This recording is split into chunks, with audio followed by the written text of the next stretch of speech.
ఏపీలో కొత్త సంప్రదాయానికి తెరతీశారు సీఎం చంద్రబాబు. ఎప్పుడూ లేని విధంగా ప్రీ బడ్జెట్ భేటీల్లో ప్రజాప్రతినిధుల్ని భాగస్వాముల్ని చేస్తున్నారు.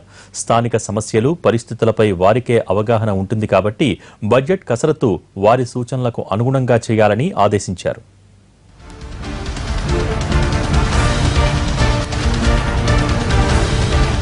మార్చి మొదటి వారంలో బడ్జెట్ను ప్రవేశపెట్టేందుకు ఏపీ ప్రభుత్వం కసరత్తు చేస్తోంది.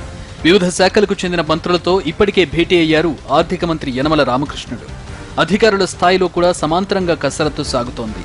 2017-18 బడ్జెట్ 1,50,000 కోట్ల రూపాయలుండే అవకాశం కనిపిస్తోంది.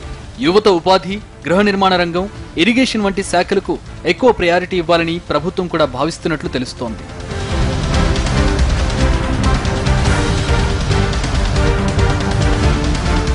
ఎప్పటిలాగే ఈసారి కూడా వివిధ శాఖల అధికారులు ప్రీ బడ్జెట్ భేటీలకు హాజరయ్యారు. కాకపోతే ఈసారి బడ్జెట్ కసరత్తులో ప్రజాప్రతినిధులను కూడా ఇన్వాల్వ్ చేస్తున్నారు చంద్రబాబు.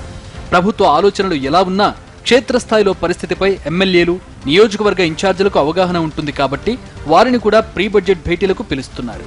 ప్రజాప్రతినిధుల సూచనల మేరకు బడ్జెట్ కసరత్తు చేయాలని చంద్రబాబు ఆదేశించారు.